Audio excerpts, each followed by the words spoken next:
Eh,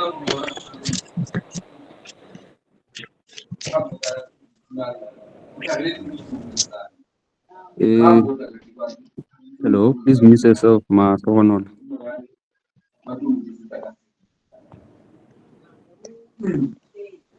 Okay.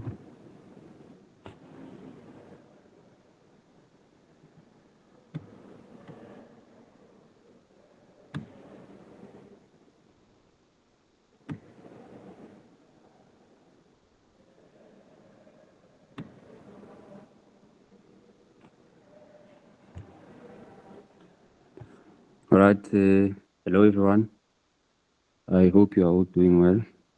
My name is Pilan Dlamini, and I'll be taking you for today's physics lesson. But before we start, I'll just wait for a few more people to join, and then, yeah, then we can start. I'll give it just, let's say 5 minutes. Yeah.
All right, so it's been 5 minutes now.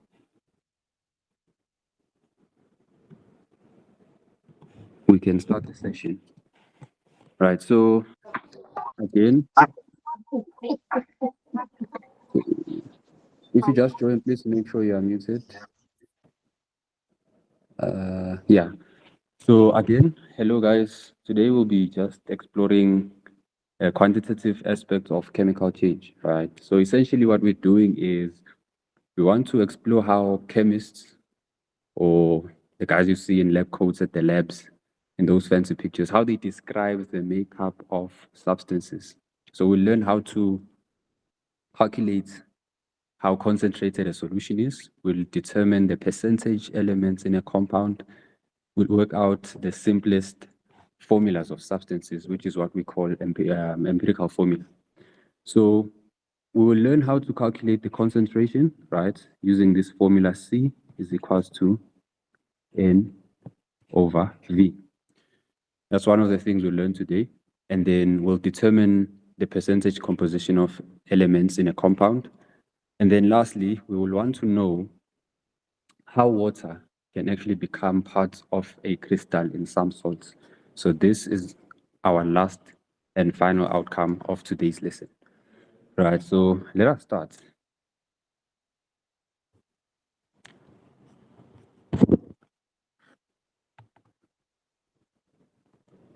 Now, let's start with concentration. Right. Concentration.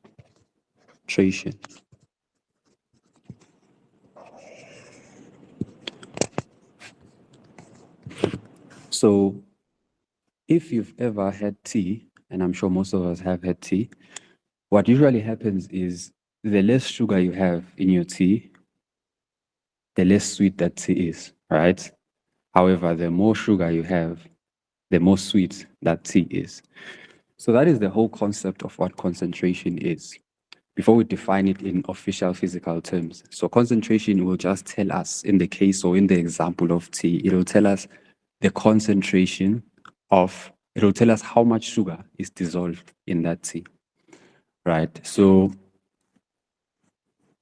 the official definition now becomes concentration. Let's change color. Remember I said if you have tea and you pour sugar in it, depending on how much sugar you pour on that tea, you will either feel like the tea is either too sweet or it's not as sweet as you don't feel much sugar. That is what concentration is. It just tells us how much a solute, like sugar, remember sugar is a solute, is dissolved in a certain amount of solution, right? So the official definition is concentration, right, is the number of moles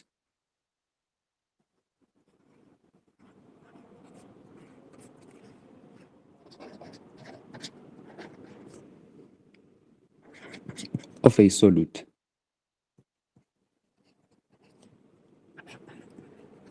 per cubic decimeter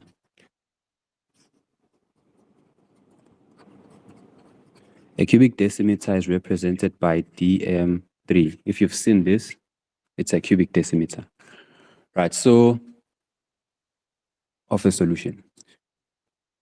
And we said the example is if we have a cup, for instance, and we fill it with, say, 10 cubic decimeters of water, right?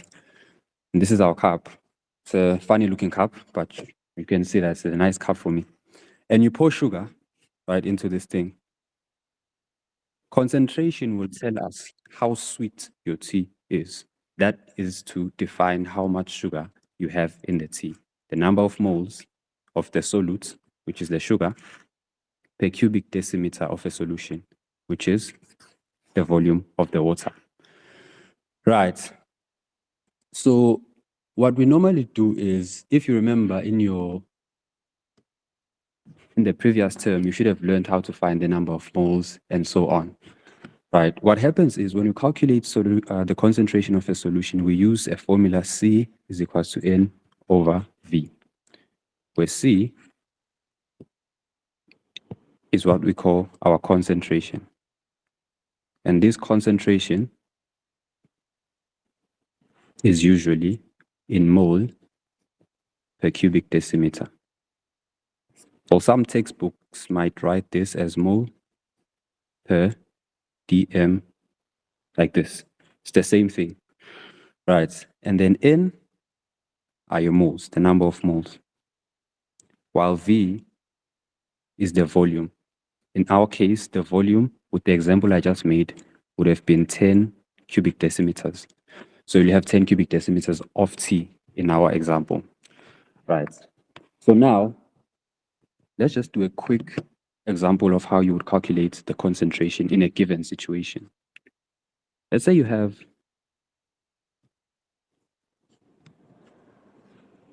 this one is in cubic decimeters, this one is in mole, right? Now, let's say you have an example that says, okay,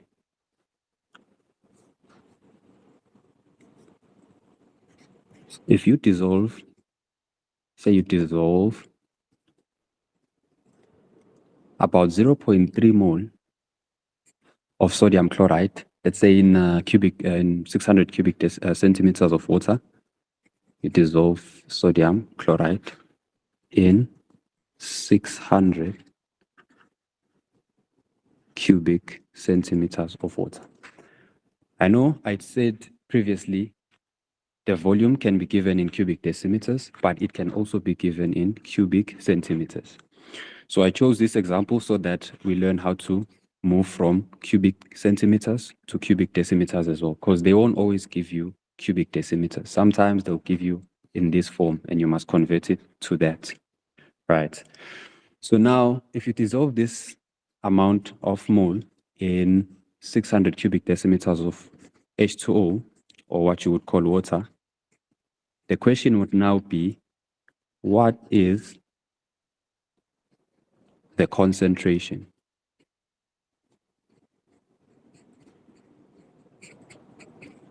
Right. What is the concentration? Say this is our problem, just as an example. So in this case, we are already given the number of moles, which is N, is 0.3 mole, right? We are given the volume of our solution, which is V, is equals to 600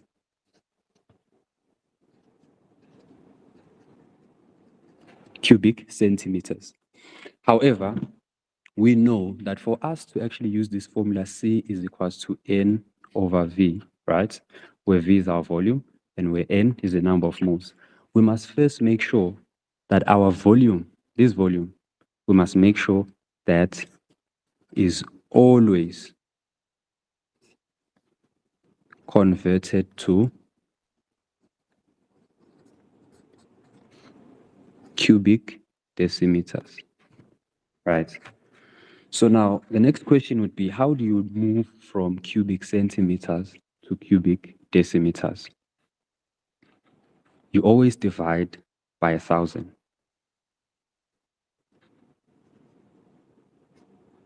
So you divide Like, by,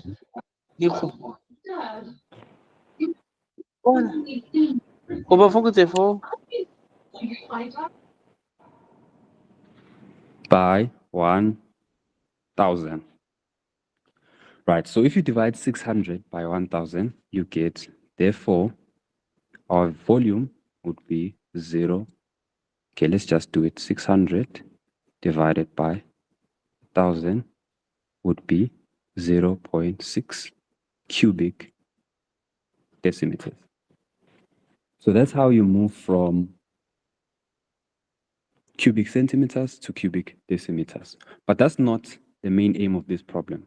This problem asked us to find the concentration, but we had to first make sure that our volume is in cubic decimeters. Now, everything is in order. So now we can just calculate our concentration. So concentration can then be given as C N over V, right? Where this is equals to 0.3 over 0.6. The answer to this should be 0.5 mole per cubic decimeter. So this is how you would find the concentration. And always remember, in physics, it is very, very important to keep your units. So this is the SI unit of concentration, right? So SI unit of concentration is mole per cubic decimeter, right? So sometimes they might give you the volume in cubic centimeters and you have to convert it to cubic decimeters. Sometimes they might be generous and give you cubic decimeters and then you don't have to convert anything. You just plug and play and then you find your final answer. At this point, we have discovered how to find the concentration of a solution.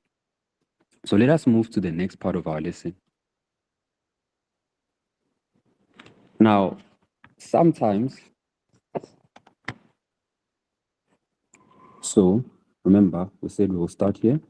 We have defined what concentration is in terms of moles and volume.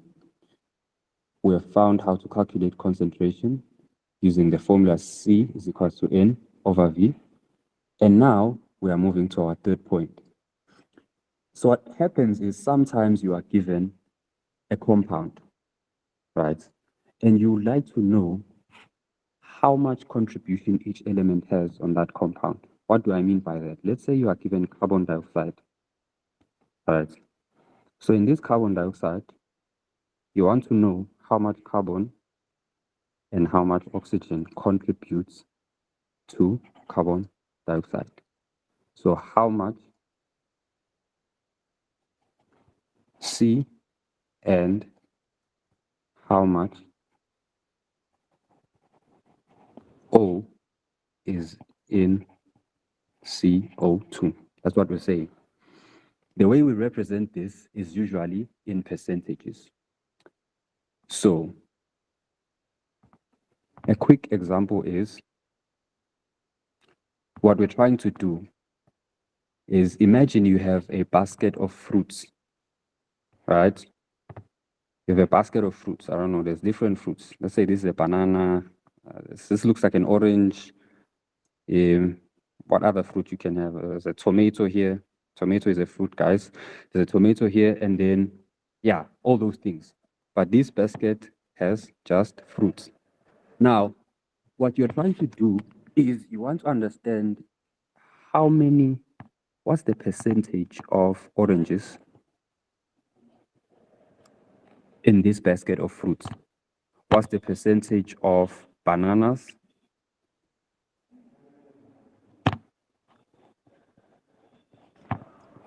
in this basket? So that's what's happening when we try to determine the composition or the contribution of each element, C and O, in carbon dioxide. So in the case of fruits, before we move to carbon dioxide, you would say, well, the fruits are total fruits. There's 3 fruits, right? So of all these 3 fruits, how many bananas do we have? Let's say we have 1 banana. And let's say, now what's the percentage of bananas that are in the basket of fruits? Right? Remember, percentage of bananas is simply the number of bananas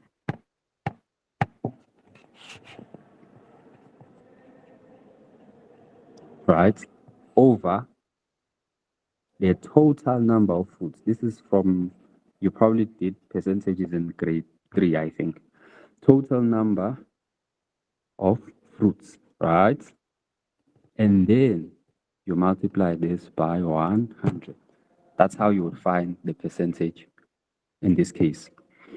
We do the very same thing when we try to find the percentage of carbon and percentage of oxygen in carbon dioxide.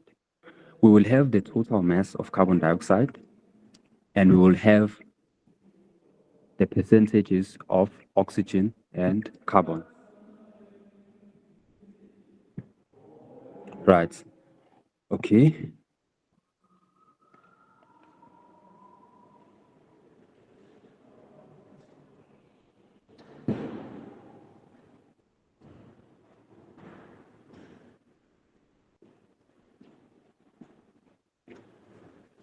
All right. Now, let's move on. So, what usually happens is the percentage of an element, in this case, let's say carbon or oxygen, is usually the mass of that element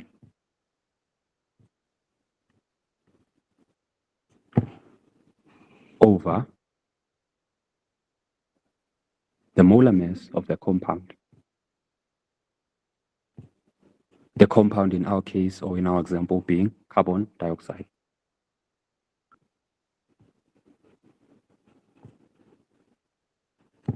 Right. So let's do this.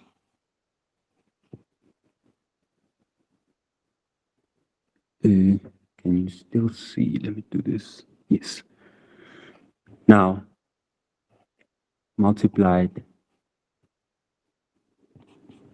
by 100.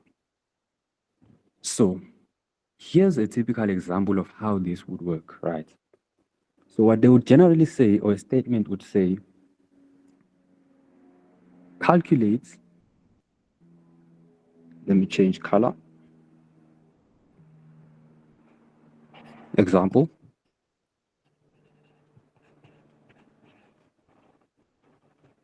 Right. Find the percentage. I'll continue with our carbon dioxide example. Percentage carbon, let's just use carbon for now, carbon C,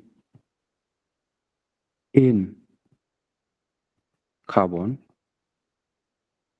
dioxide.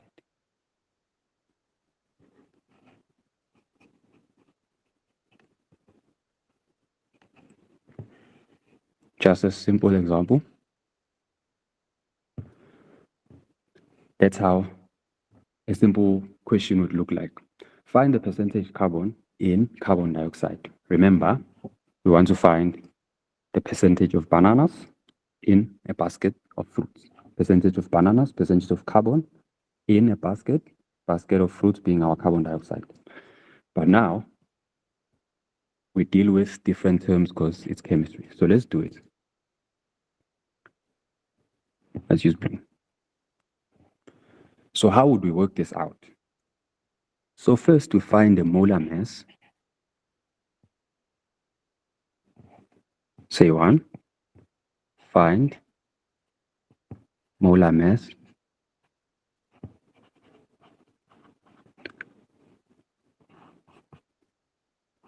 of carbon, which is our C. Right. So what's the molar mass of carbon in the formula CO2? Remember, for us to find the molar mass, we go to our periodic table. So if you go to your periodic table right now, where there's carbon dioxide, carbon, you take the number that is under that C. This is what we call molar mass, that 12. So molar mass of carbon, we'll say M. C, this is how you say molar mass of carbon to let us know that you're calculating the molar mass of carbon, is, in this case, there's only one carbon atom in carbon dioxide. So we'll just say 1 times, what's the molar mass from the periodic table? 12. Right. So the answer is 12 grams per mole. So this means in our basket of fruits, there are 12 bananas. Now, but how many fruits are in there? So now we know that there's 12 bananas, but how many fruits are in there? Find the molar mass of the compound, the total compound. Find the number of fruits in the basket. Find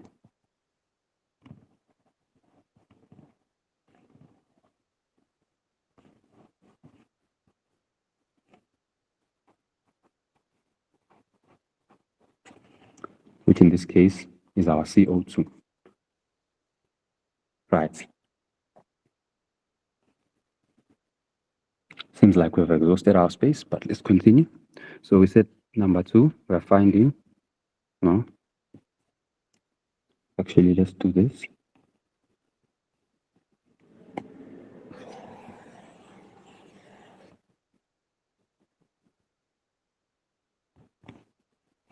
Right.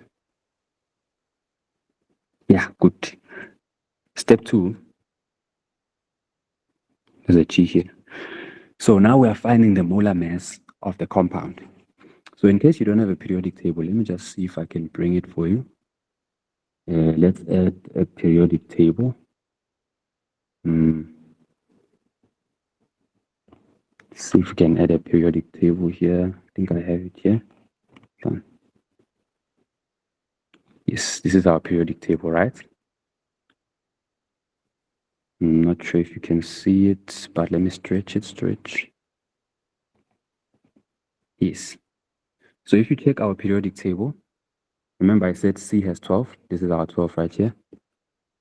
That's 12. Oxygen is 16, right? That's 16. That's the molar mass of oxygen. Now that we have those, we can find the total molar mass of the compound.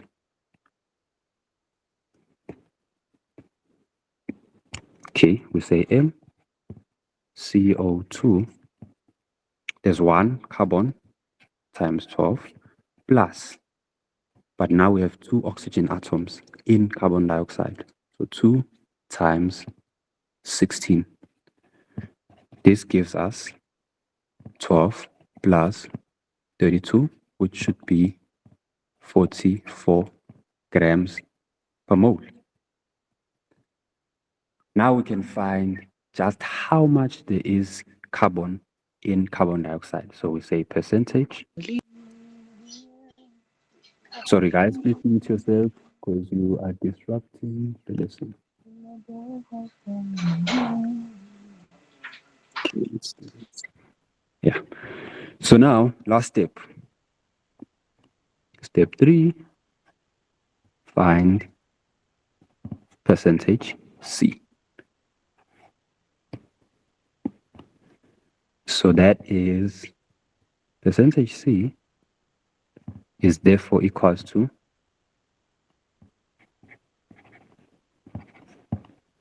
the molar mass of carbon over the molar mass of carbon dioxide, the number of bananas over the number of fruits, times 100.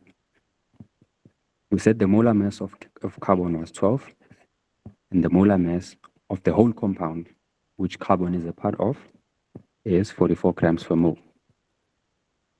Now you can punch your calculator and find what this number is.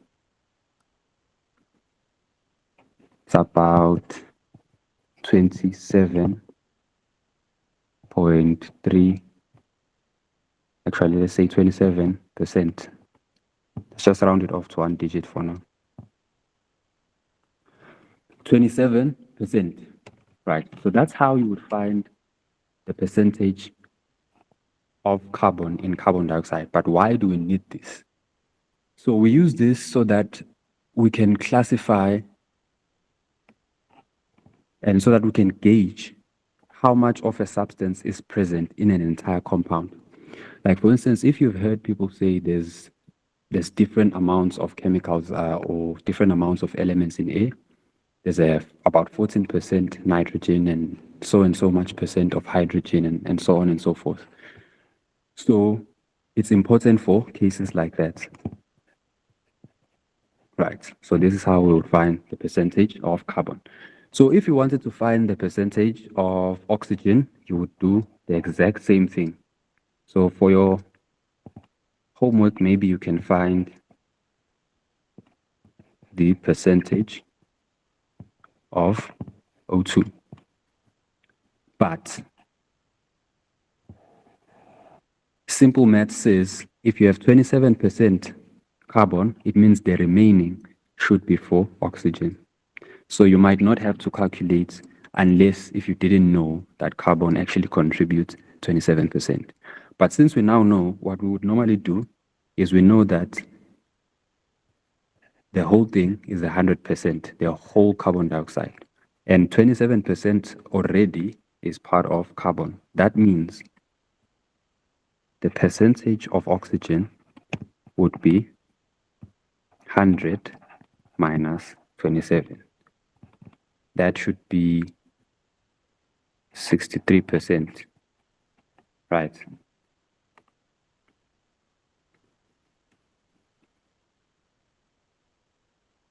No, should be 73%. Yes, much better. Now, that is the second outcome of today's lesson. It's very important sometimes to know just how much each element contributes in the compound. So they can give you any element. They can say you have sodium chloride, or you have sulfuric acid, or you have calcium carbonate, anything really, anything. And then they can ask you, or you can be asked, find the percentage of either sodium in sodium chloride, find the percentage of hydrogen in sulfuric acid. So for your homework, just find the percentage composition of the underlying elements in these three compounds. Right, so you can copy this if you want, and let's see if you can find it. Should be straightforward. So this finding of compositions leads us to our next outcome, which is number 3. Let me say number 3. We have what we call empirical formula. So if we know the percentage composition of each and every element in a compound, if we know how much of carbon there is in carbon dioxide, how much of oxygen there is in carbon dioxide, we can sort of find what we call an empirical formula. Because sometimes we don't know the formula of the actual compound. So, for instance, sometimes we know, for instance, that carbon has, say, 10%, and then in a specific compound, we don't even know what it is. Hydrogen has, let's say, 30%, and let's say oxygen, this is just an example, has the remaining 60%. We don't know the chemical formula, but we just know that each and every element in this compound contributes this amount of percentages. So knowing that allows us to find the actual empirical formula or chemical formula of that substance. So what is empirical formula? What is it? In an official definition, what is it? The official definition of empirical formula is just, it's the simplest number or the simplest whole number ratio of atoms of each element in a compound, right? So one can say simplest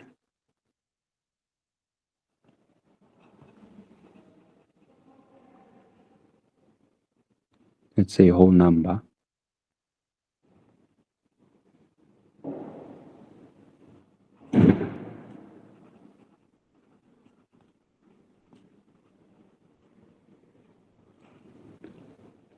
of atoms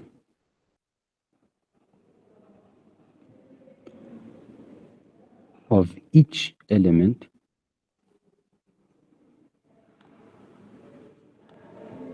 in a compound.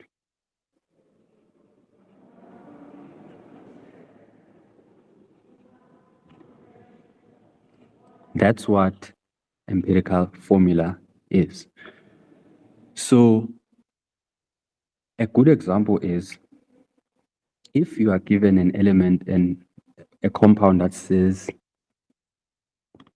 let's say you are given a compound like this, C6H12 and O6. So what this definition is saying is we should have the simplest whole number ratio of each element in this compound. But when you check this compound, this is not the simplest this compound can be. Because if you check 6 is common in all of them. Even 12, you can divide by 6 at 12 and still get the simplest ratio. So what happens is if you want to move from this to an empirical formula, you would have to simplify this to the simplest whole number ratio. So this would look like C1, because we divide everything by 6, H2, and O1. However, in chemistry, we always omit these. We don't write these ones. So we omit these. And then the final formula becomes CH2O. Now, if you take a good look, the final formula is what you would call an empirical formula. But then what about the first formula? What would you call this one? This is what you would call the molecular formula.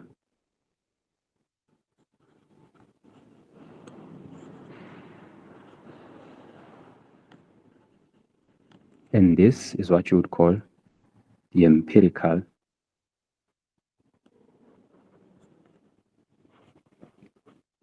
formula. So the empirical formula, in another definition, or if you want to think about it this way, is just a simplified molecular formula. We make sure that it is simplified to the simplest ratio, because 6:12:6 is not the simplest ratio. The simplest ratio is 1:2:1. That's how we find our empirical formula. However, in most cases, to find the empirical formula, you will not be given the molecular formula. So the reason we find this empirical formula is because we don't necessarily know the molecular formula. So let me give you an example. Right. A typical example would look like this. Example. Say this is example.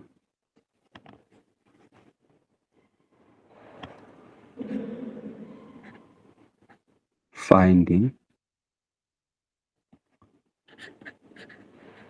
the empirical formula.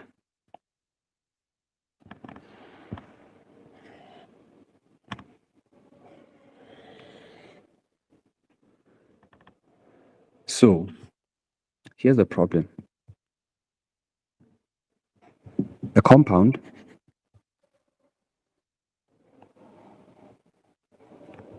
let's say is 40% carbon, right?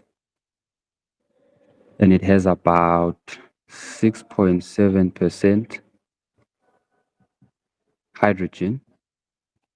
And lastly, it has, let's say, 53, let's see, 46.7, yes, 53, if it has 53.3% oxygen, right?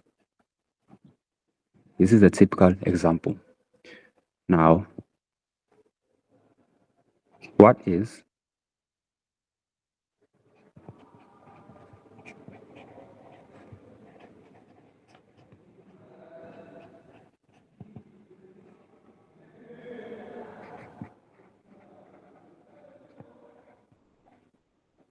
what is the empirical formula? Now, the first thing that you do, remember, we said the empirical formula is just the whole number ratio of atoms of each element in a compound.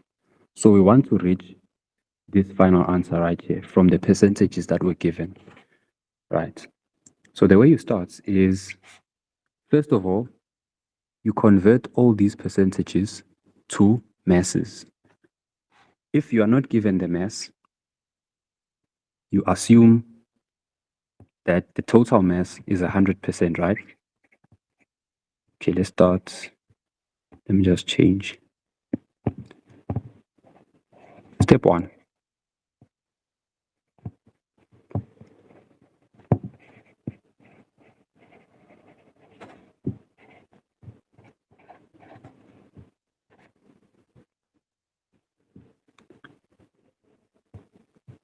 Let's say you assume, no,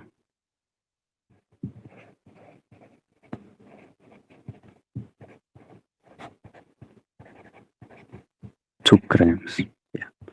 So you convert these percentages to mass, but the mass is measured in grams.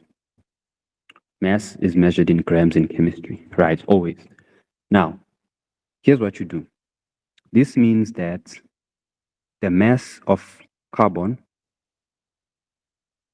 would be, let me change to purple. So the mass of carbon would be 40 grams, right? I know it says percentage, but you convert it to mass, which is stuff that you used to.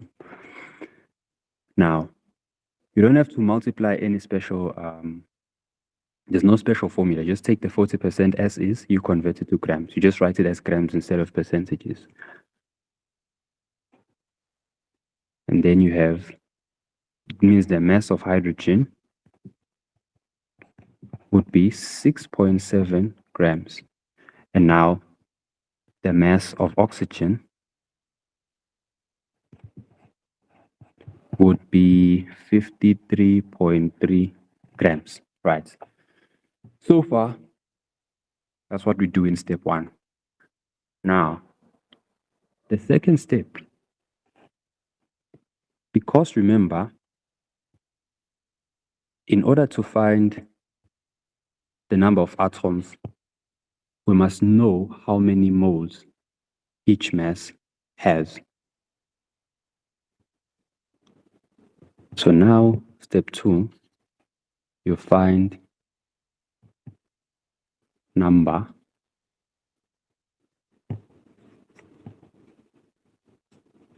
because in chemistry, the number of moles of a substance tells us how many atoms that substance has. Right. Find the number of moles of each element.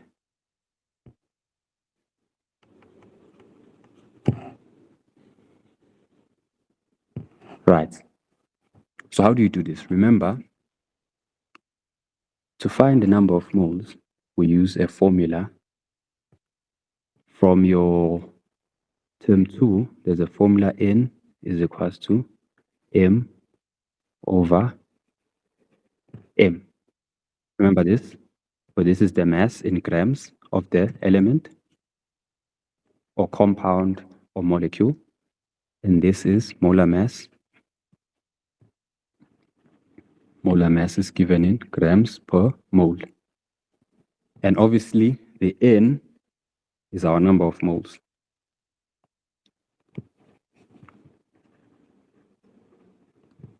This is usually in the units of mole. Right. This is what we have now.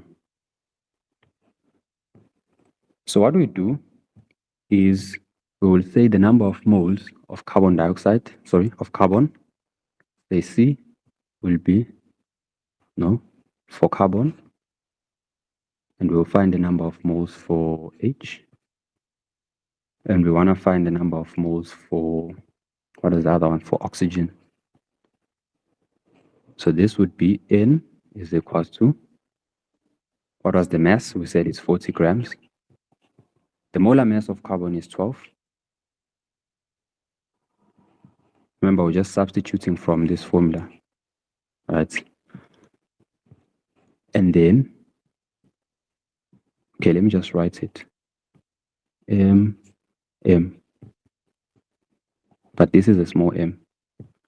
Then we have 40 over 12. Our answer should be 3.33. I think, yes, 3.33.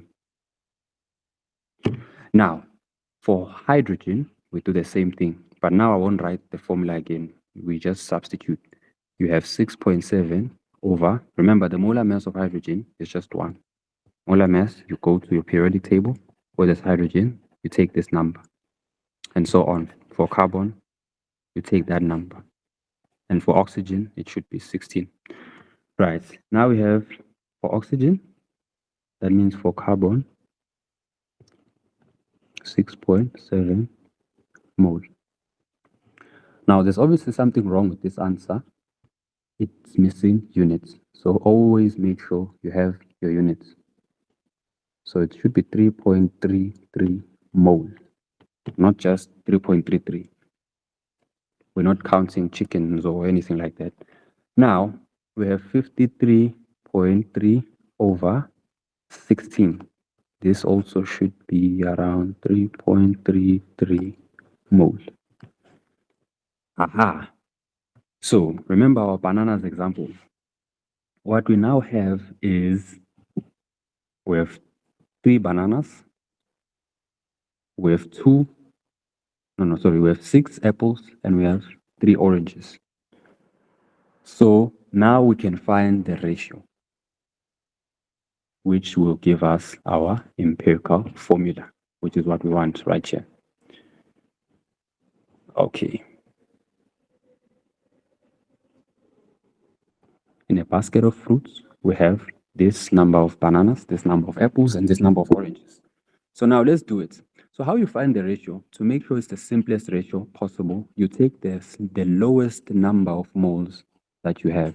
In this case, the lowest number we have is 3.33. Now you write this CHO. That's your compound, right? So for C, you would have 3.33, right? For H, you would have 6.7. For O, you would have 3.33.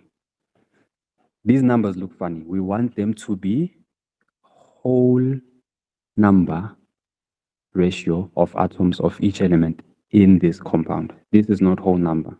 These are decimals and they look very funny, right? So that's where the ratio comes in. You take the lowest number that you got, which is 3.33, and you divide everything.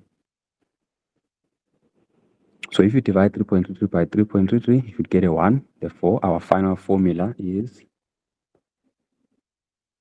okay, let's just say this brings us to C1. 6.7 divided by 3.33 is around 2 point something, but we want it to be whole number, so we make it 2. That also is a 1. Remember, we omit these ones. We don't write them in chemistry. Omit these. So we write our final formula as CH2O.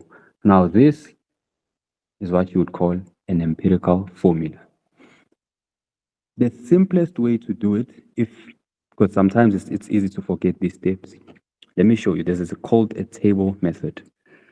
So what you had was C, right? HO. What you do is you draw your table like this. If they say find the empirical formula, this is your table. This will make your life easier. But to understand, we first had to go through all those steps so that when you do the table, it even makes more sense. So in this table, you have a column and rows. Then you have another column, and then you have another column. Right. So what you do is in this column, you write the masses. In this column, you write the number of moles, which is N is equals to M over M. And in this column, you write the ratios. So based on what we already did, we said, remember, carbon is 40, hydrogen is 6.7, and oxygen is 53. So let's write them here. Carbon is 40. Sorry about that. Hydrogen is 6.7. These are all in grams, né? And this is 53.3. Then what we did, we found the number of moles. This was 40 M over 12, which gave us 3.33.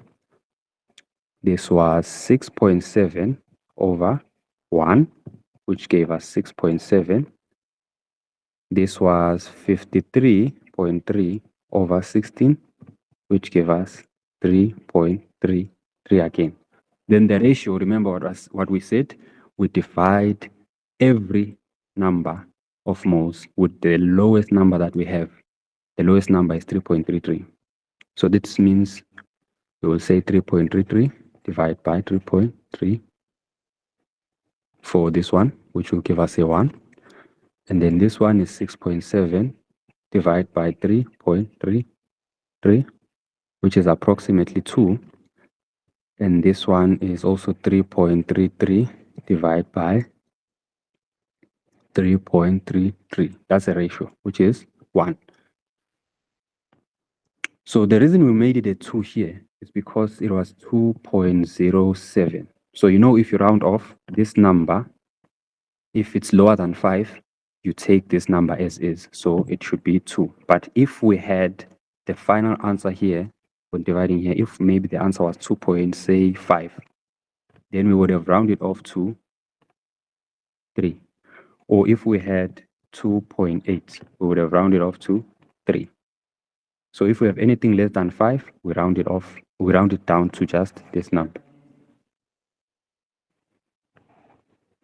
Right, so I hope we're all on the same page.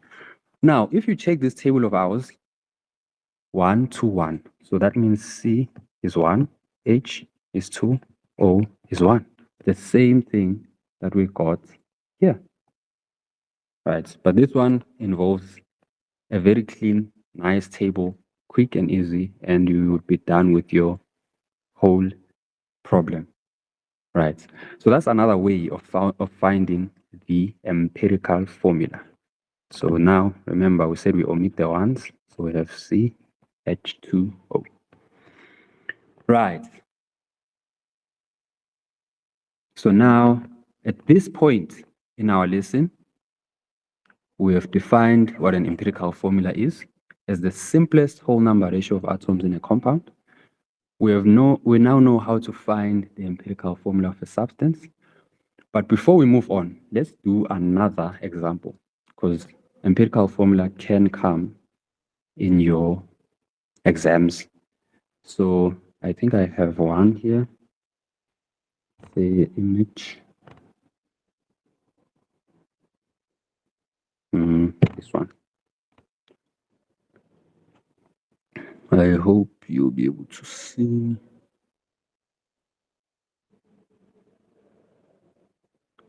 Okay, let's just go to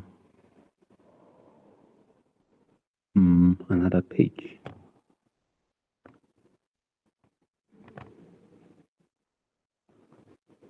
Are you able to see this picture I just pasted right here? Please use a thumbs up. You should be able to react on the chat there. Let's see.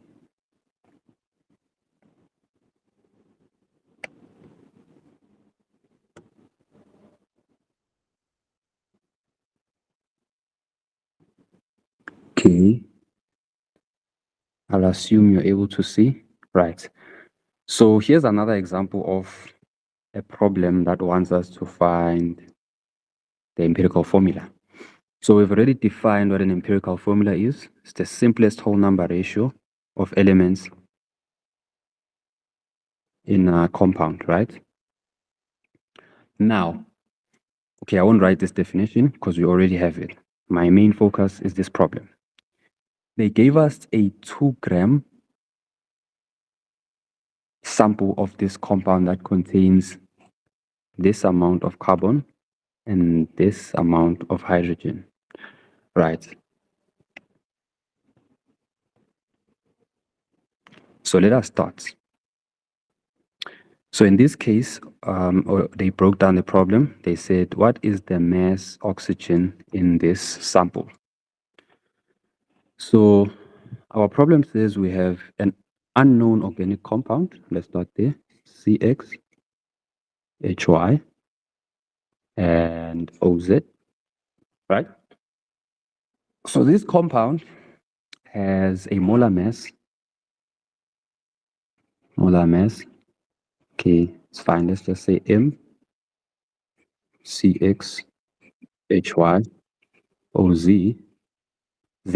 is 88 grams per mole. They gave us that. Lucky.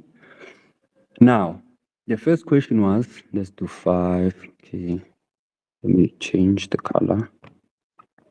5.2.1. Ha. What is the mass of oxygen in this sample?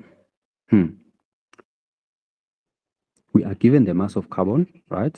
They said our mass of carbon is 1.09 grams.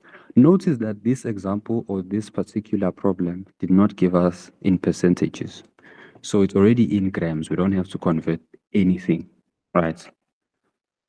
Before we were given in percentages and we had to take those percentages and translate them to grams. Like, remember we had, where is it? This case we were given percentages. And we took those percentages, we made them mass, which is grams. We just translate it into mass. You don't divide or add anything. But in this case, we're just given the grams as they are. So we just write them. It makes our lives easy, actually. Now we have 0.18 grams. And then, remember, the total mass of this sample, the total mass of CxHyOZ is 2 grams. So if they're asking us what is the mass of oxygen in this sample, and we know that this sample's total mass is 2 grams. So what we can do is, we know that out of 2 grams of the whole sample, already minus 1.9 of that mass is carried by carbon, right? And another 0.18 is carried by hydrogen, right? That means the remaining should be the mass of oxygen. Right, so what is this answer? 2 minus 1.09 minus 0.18. The answer to that is the mass of oxygen, therefore, is 0.73 grams. Aha! Now we have the masses of everything. Let's list them. List these masses here. Masses.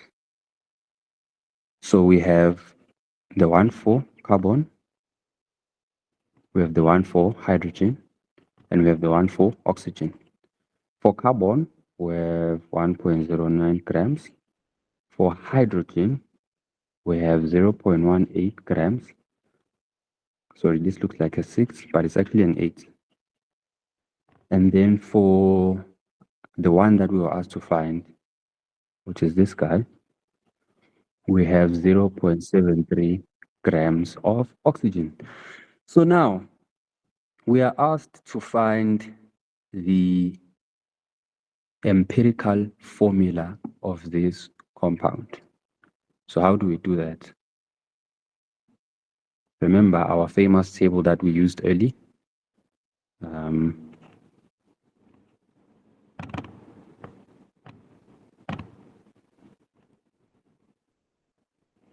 Now let's say this is our famous table.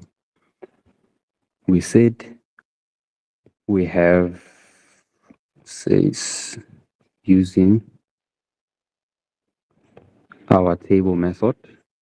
I think the table method is much more straightforward.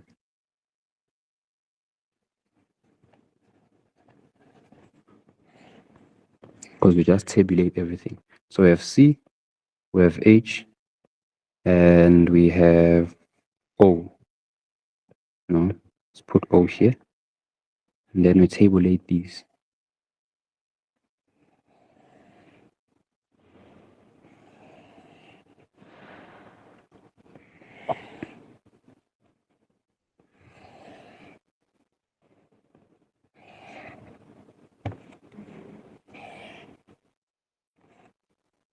Think we had, right.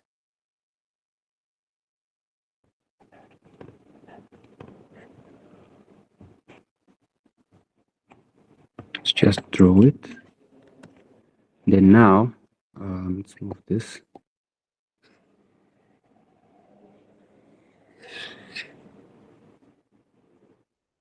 No.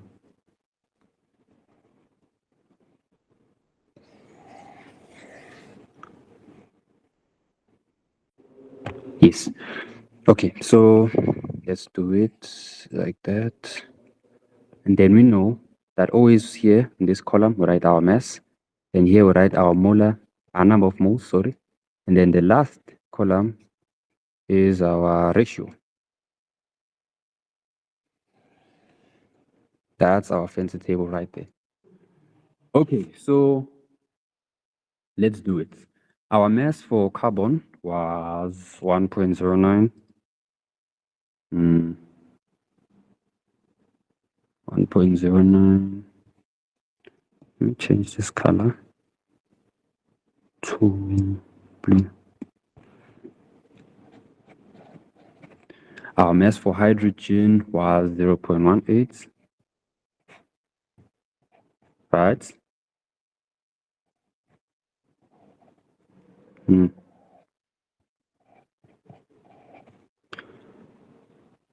Right. Our mass for hydrogen was 0.18. Our mass for oxygen, right, 0.73. Now, the number of moles, we just take our mass, we divide it with the molar mass. Okay, I don't think this will fit. Let's do this.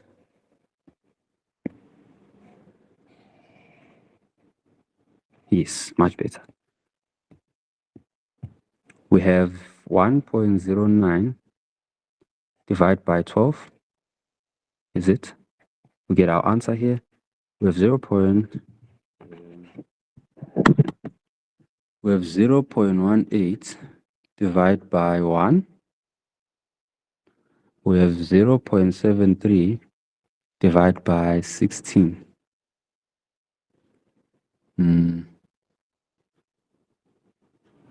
That's our formula ratio.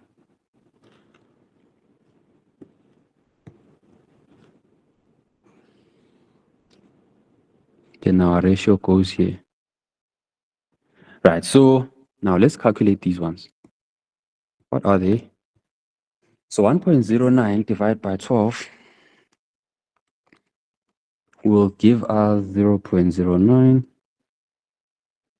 And then 0.18 will be 0.18, obviously, because we divided by 1. And 0.73 divided by 16 would be 0.05. 0.05. Now let's take the ratio. What's the lowest number here? The lowest number should be 0.05. We always take the lowest number and we divide everything in the moles. The lowest number of moles. So what is 0.09 divided by 0.05?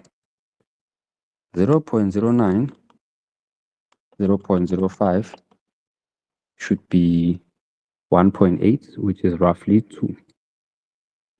Right? And then remember, if we have 1.8 it's the equivalent of 2. Why? Because this number is greater than 5.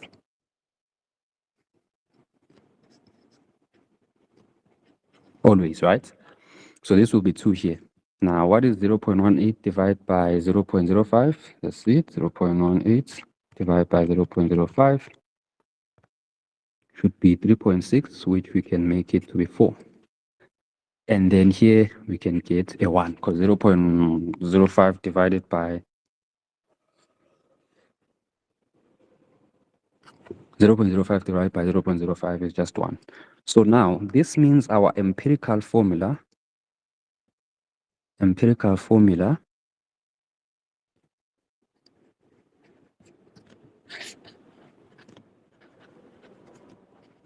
should be C has 2, there's 2, right? It's in the C column, C row.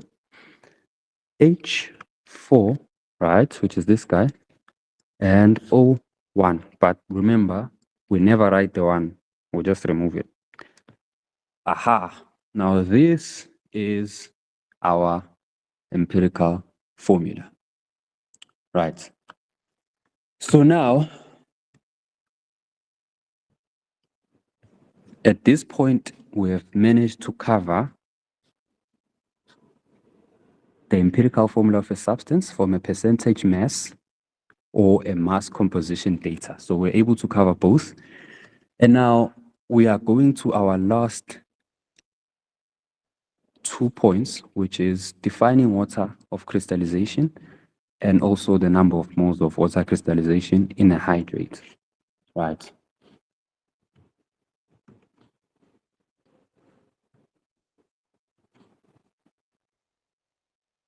Let's just do this.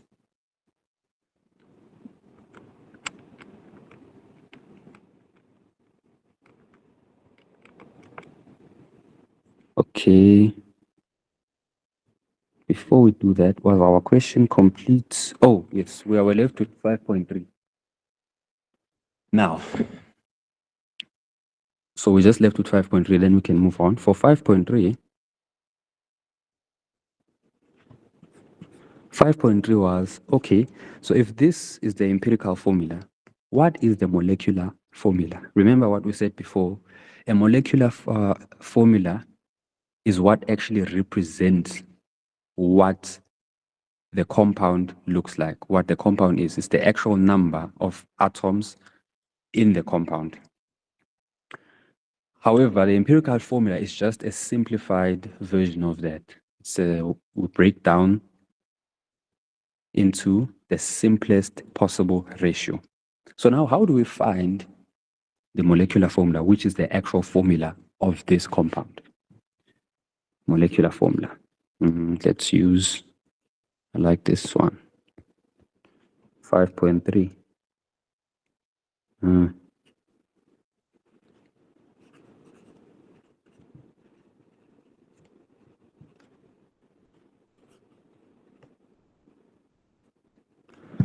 So in our case, in this problem, remember, they said the molar mass of this whole compound of C2, because when we started, we had CX, HY, OZ.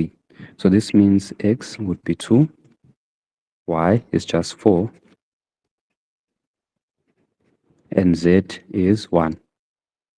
Remember when they gave us this compound, we didn't know what X, Y, and Z were, right? So we just found them now by using the ratios. And initially, we were given that it's 88 grams per mole, right? But if we were to find, because the empirical formula is not the true representation of the actual compound, it's just a simplified version. So if we were to find the molar mass of this compound in its empirical formula state, we would say M like that, and then we say, since carbon is 2, okay, let's do it like this,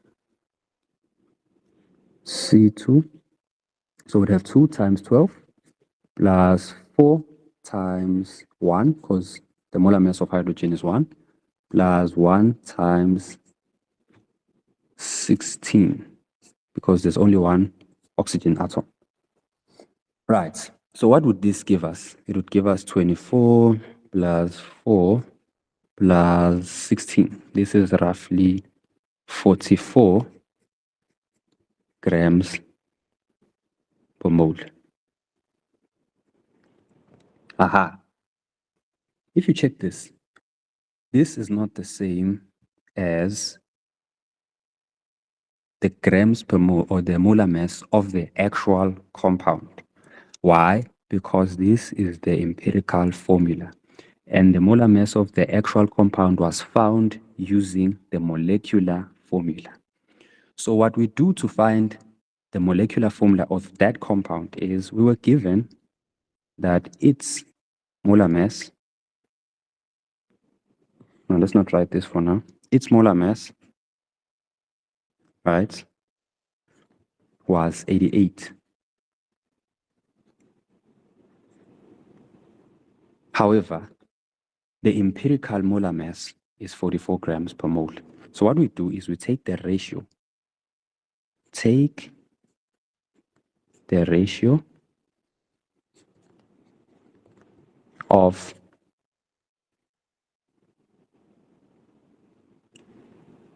M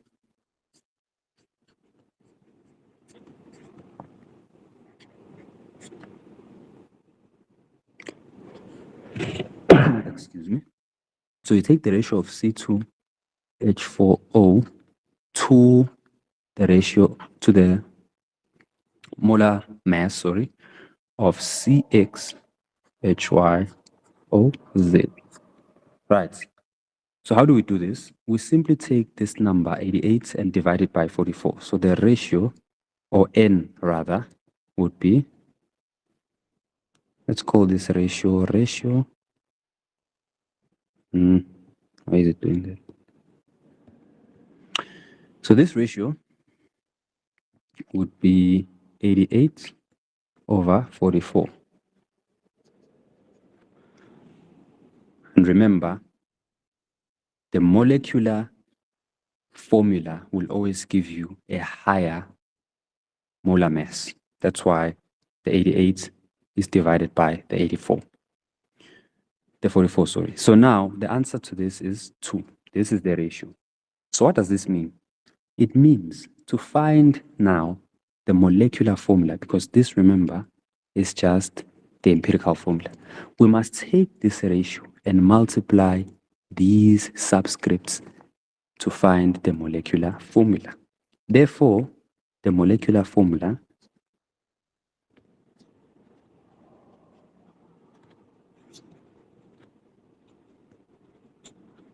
is, can I move anything here? I think I can.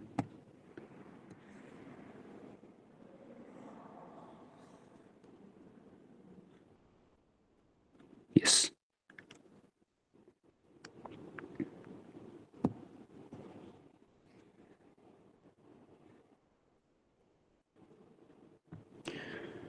Right.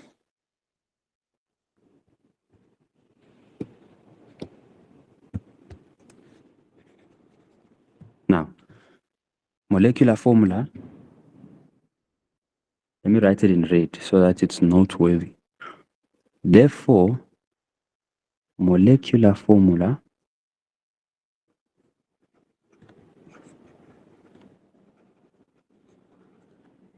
becomes C4H8O2. That's our molecular formula. You take this number, right, and multiply it here on these subscripts of the empirical formula. So that's how you would find the molecular formula. So that wraps up these parts of the outcomes of this lesson. So at this point, we've done it up to here. Now we are covering the last 2 points. Right. So I don't know how many salts you've seen in your life, but there are salts that look wet. Like if you check the salt, it looks like it's wet, like there's some water in it. The reason for that is what we call water of crystallization. So what it means is some salts, they are not completely dry. Water is part of their crystal structure. So let me write it here.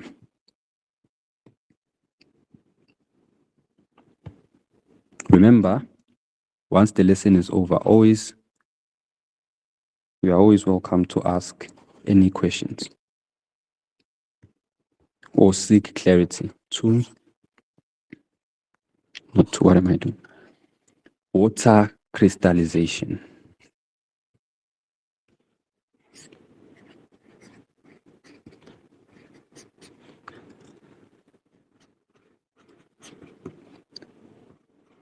Okay.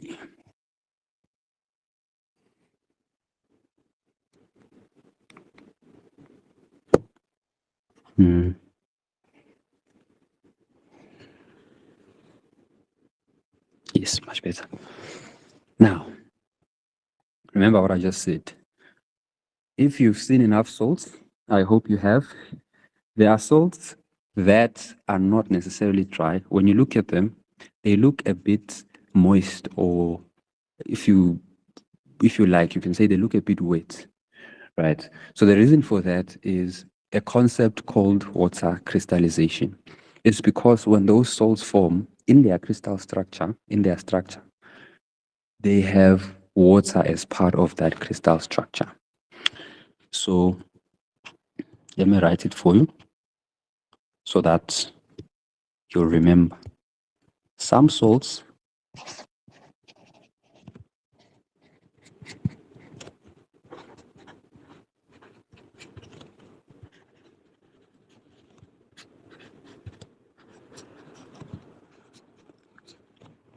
right? But water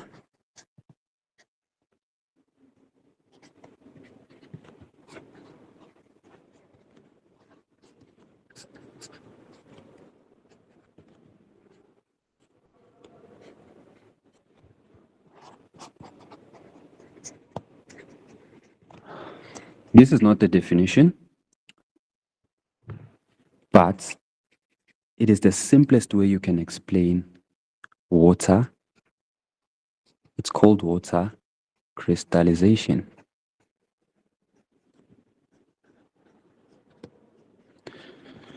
Right.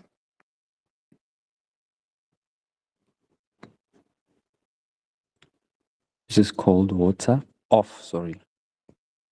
It's usually called water off crystallization. Right. So now, even here, we're missing an off. Let me just do this.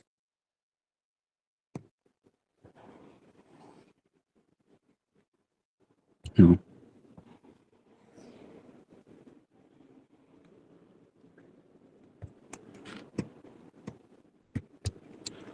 Water off crystallization.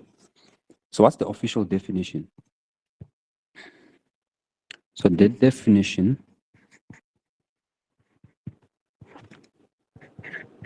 if you want to memorize it, it says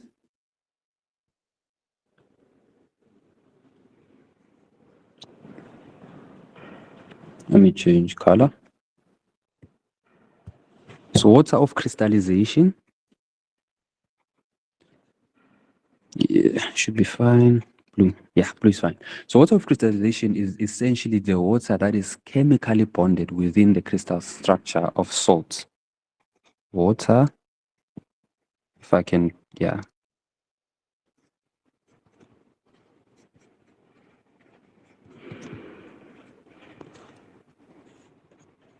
So if you think of a bar one, for instance, not a bar one, sorry, a lunch bar is the water. Okay, let me finish this first. Water chemically bonded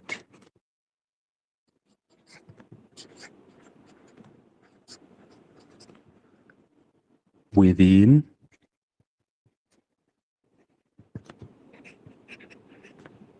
crystal, okay, we said the crystal structure of certain salts. Let's say certain salts. So my example, if you think of a lunch bar, right? A lunch bar, there's the chocolate, then there's those peanut-looking things that are bonded to the chocolate. So if you think of it like that, the water would be the chocolate, and those peanut-looking things would be, the water, what's this? The salts would be the chocolate, and those peanut-looking things would be the water. So that's what happens with water of crystallization. I keep forgetting my off here. Water of crystallization. There should be an off here. Water off. Yes, much better. So that's how it would look like. You have a a lunch bar, and the chocolate part of it is the salt, while those peanuts that can't be really separated from the lunch bar unless you try really hard, those would be the water that is chemically bonded to the crystal structure of the salt. Right, that's how water crystallization is in essence. Now, how does it look like from a chemical formula point of view? You would find chemical formulas, it's only applicable to salts, by the way. So you'll find, say, another example of a salt is we have what you call copper sulfate, right? So sometimes this copper sulfate will be written like this, but if water of crystallization is there, it will be written, let's say, water of crystallization.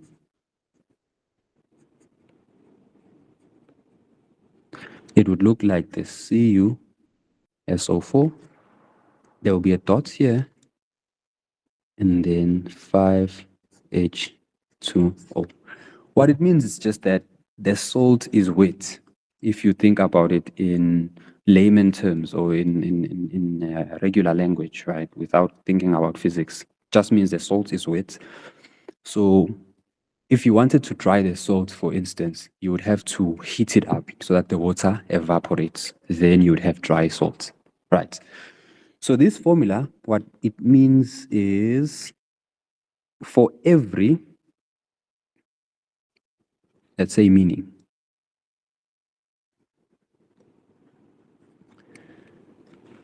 And now let's write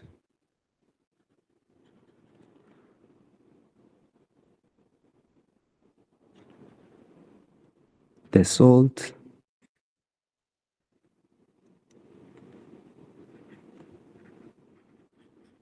contains about 5 moles. See this 5?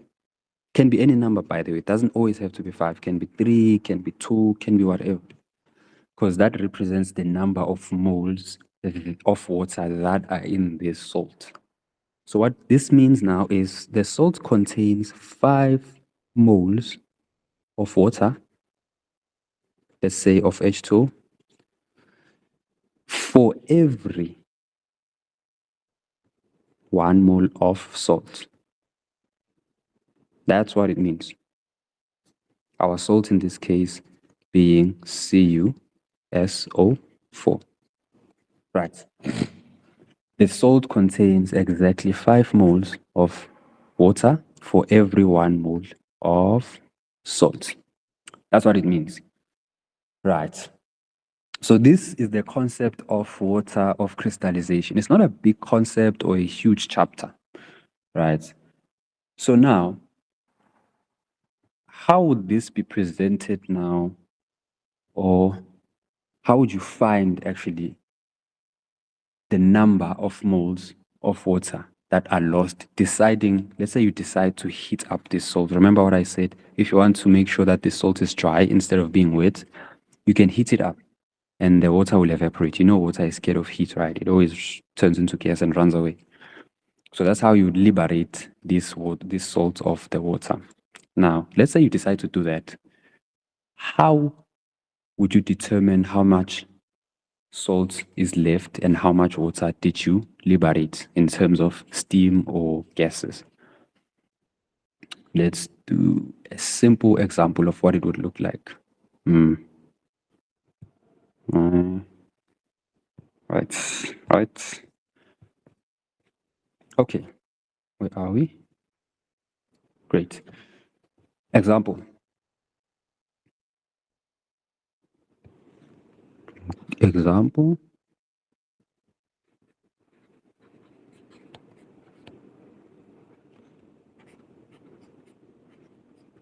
Water of crystallization. Right.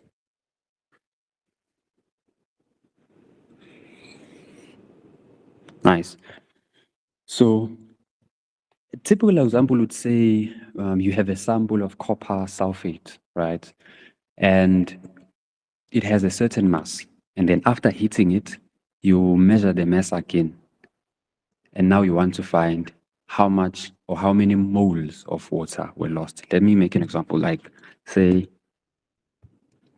let's say, okay, this is our example.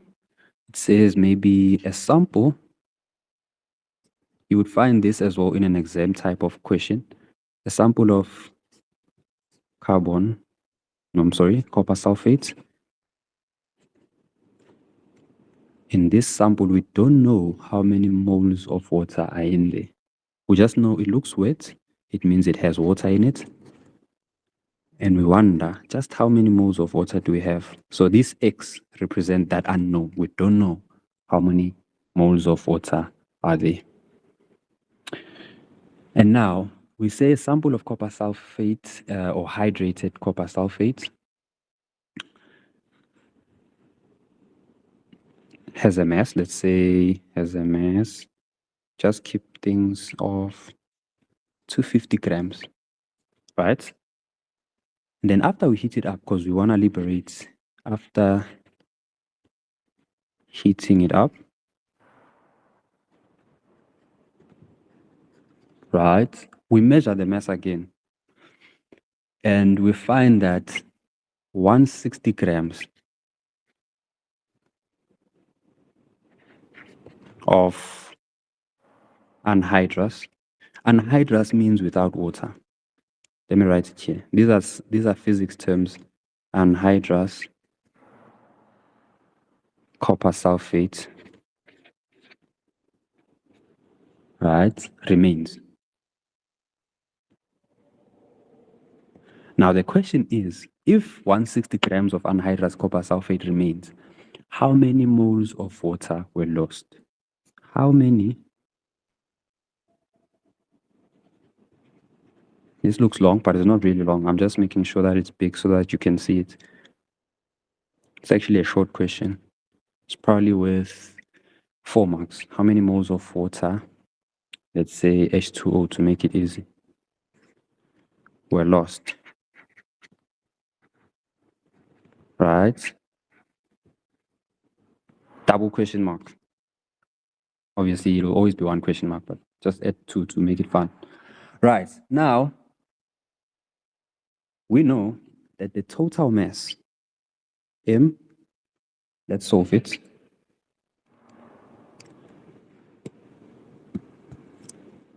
Let me use something different. Black.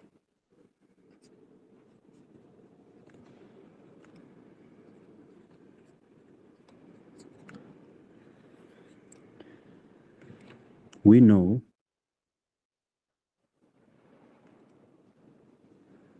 that before we had a mass of the mass for the copper sulfate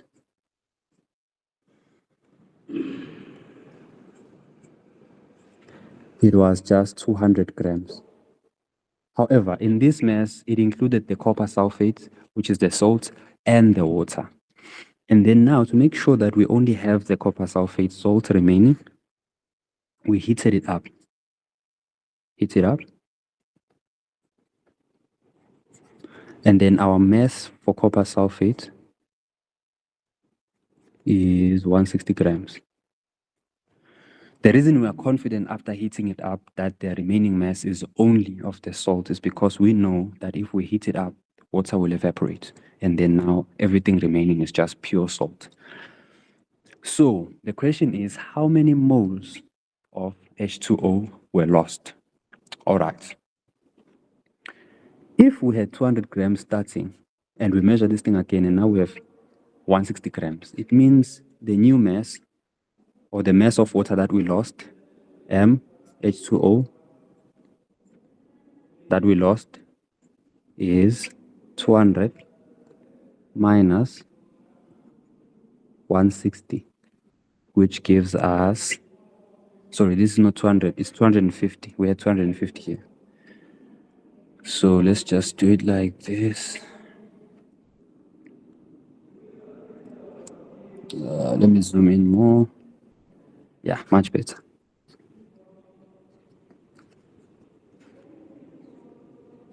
250 grams. And here as well, 250. That means we are left with 90 grams. So this 90 gram difference is how much water we lost. But this is not the number of moles. We were asked specifically to find how many moles of water were lost. From this point, I'm sure you can see that in order to find the number of moles, we have to divide. Now, let us do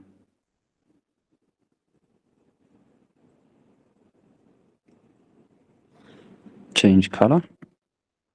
We know that the number of moles of water can be calculated using m over m. And this is 90 over, what is the molar mass of water? If you go to your periodic table and you find H, it has 1 here. However, oxygen has 16. So 16 plus, let's just find it to make things easy, right? What's the molar mass of water? It should be 2 times 1 because there's 2 hydrogen atoms. Notice I always put my multiplied values in brackets so that I know to remember that. And this will be 18 grams per mole, right? So now when we find the number of moles of water, we say m over m, which is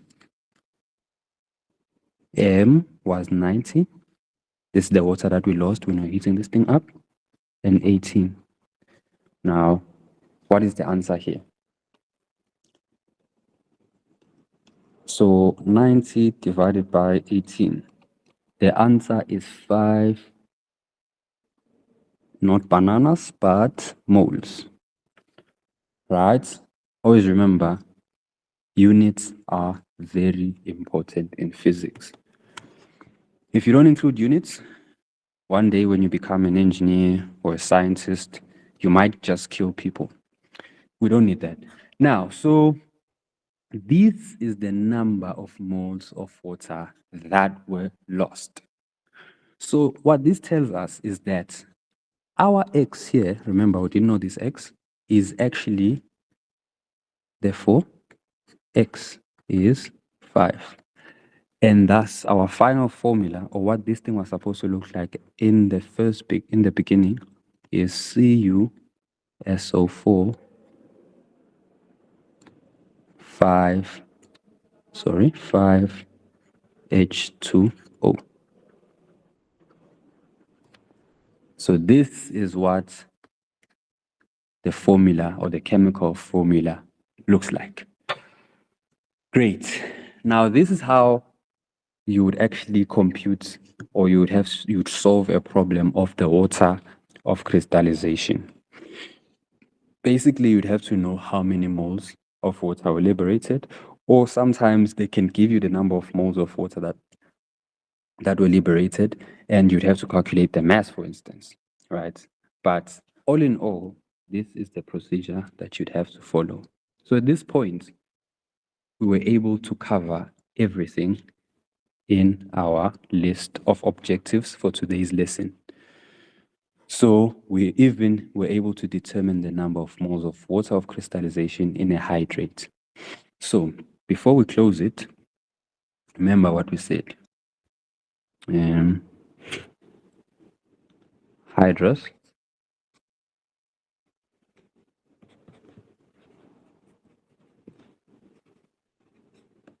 let me actually write it like this. Yes. So that this is your takeaway. Hydrous contains water, but I'll say H2O instead of water. E.g.,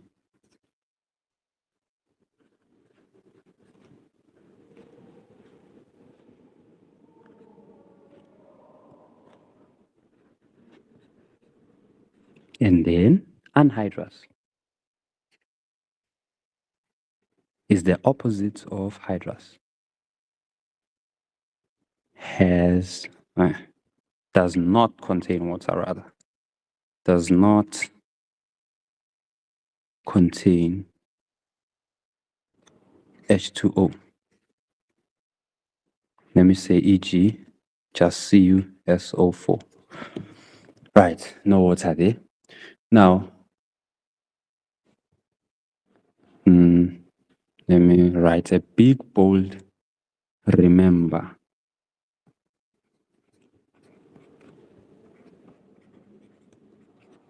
So don't be shocked when you see such words in your exam or in your test. This is what they mean, right? Hydrous, it just contains H2O. Anhydrous, it does not contain H2O. So another name for a salt that contains water is a hydrate. For instance, what they would say in this case is this is a copper sulfate hydrate. Yes. So thank you very much for paying attention to today's lesson. And I hope you were able